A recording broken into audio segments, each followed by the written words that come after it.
मोकलो दा स्कूल जाना है पढ़े आने दा दाची दा गना फिर दिया एवरो पैगाम ना फॉलो कर दे अजी छोकरा पोजीशन होल्डर है मिट्टी रे अंदर शिफ्ट थियो है कारोबार करे जो बिजनेस करे जो बरादरी रे प्रोग्राम में जट थे अजी रे बाड़ अभी जानसो टॉप क्लास दा पोजीशन होल्डर सुमार दिन बैठो है असा गड मजदूर है अजी रे बाड़ टॉप क्लास दा पोजीशन होल्डर डायरेक्ट करे या शहर पे अमल करो शहरा रो करो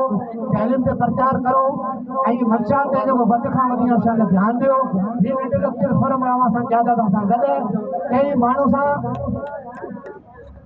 जो हमारे बरादरी रा मानू आई वध का वध हमी के मानू सा जुल्म ना करो आवा सा जो डाडो कई ताकत को है कई माना जरूरत को है कई मानू सा करे हेड़ा ए शे पैदा थे के धारियो मानू कोई को तो घरू वेड़ पैदा करी छडी है बरसात वसे भी घरू है ए जड़ वधाई छडी दे ए टाड़ो वधाई छडी दे ए फलाने करे छडी ए असा जे मानू ना ए साई वाला आया दा कोर्ट रे अंदर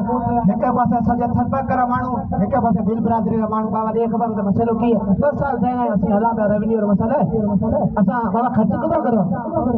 1 लाख रुपया ना हर सुनवाई दा 20 कटी दा और सभा थे गए बर्बाद थे गए जड़ रे टाड़े रे करे कोर्टा में जागीरदार वडेरा पुलिस ए सजा मानू ने बढ़ाई छडी दे जमीन अच पे उसे कुछ करी थे राजनी जो अगर पंचायत थे राजनीति रा फैसला थे वडा दोसे वो भाई बने दा मन ठायो आई वो संगले जो असा जे भेल बरादरी रो आई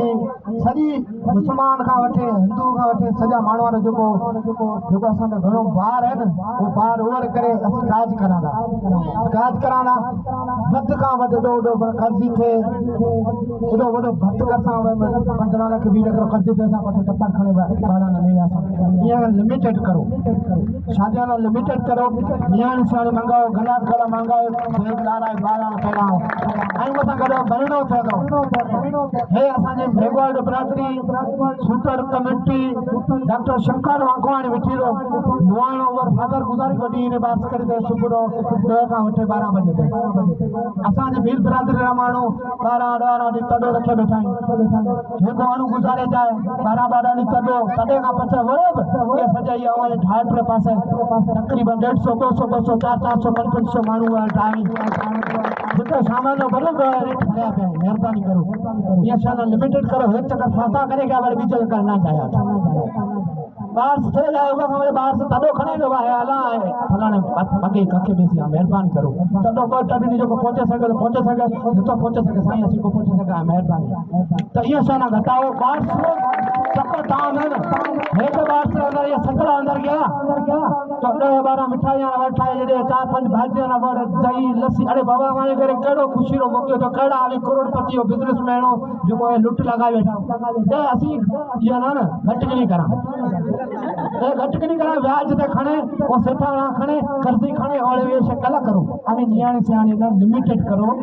एक काम करो रोटी करो नियाणी से ना मंगा बाबा टोपो आई गिरिया चो यूनियन काउंसिल असि डॉक्टर तेजमाल सिंह 22 किलो बीर बरादरी टॉप क्लास रो बड़ो ऑफिसर तो ओरी बात से क्या घर रा मानू बैठा आई एक ही देख रा मानू बैठा इच्छा से जा वल्लर बैठा घर रो तबाकल मेहरबानी करो साईं पहलवान आई मौजूद जिको मानू यहां पे अमल कराओ आई तालीम पे खर्च करो आई बरसाता थे यहां पे अमल करो आई आपस की बधी करो जसदी आई हमारे शुक्र अदा कराओ ये यूनियन काउंसिल अंदर आवा सादा निभायो पर इथे जेके मानू ठगा करी दे असि वन कने यार अभी ठगा करो दा ठगा करन ना खपतिया उहा दे माजी हमेशा मी अरबाब गुलाराम साहब ना मैं आदनी दे भील हरा गयो बेकार हरा गयो मी आपत सलाह करेगा ही कसो असि में आवन ठगा कर सिखाओया तर करे असानी यहां दे माया रे कांचे यूनियन काउंसिल लड़ा रे भूल ना खेरा दे बेगोय ना करा आपत बकरा का से ठहे गया ये गुलाराम साहब रा शिकायत करी है तो असाने मानो निभायो है कांचे यूनियन काउंसिल तर अमेरिका वटे हर मानो आसा ना करी दे पर ये आसा ना कर दे अगतेला से ठगी नहीं करा दे आवा सा निभायो है आवा सा कामयाब करा है यूनियन काउंसिल आवा खटाई कई यूनियन काउंसिल आसा खटाए ए यूनियन काउंसिल को मान जो हल्को आवा खटाए आवा ने मेहरबान है आगे सजी जिंदगी आसी दे ना कोई याद है को अजा सा जे भेल बरादरी रा कौम रो नालो है कथी है चित्र पोखाना ना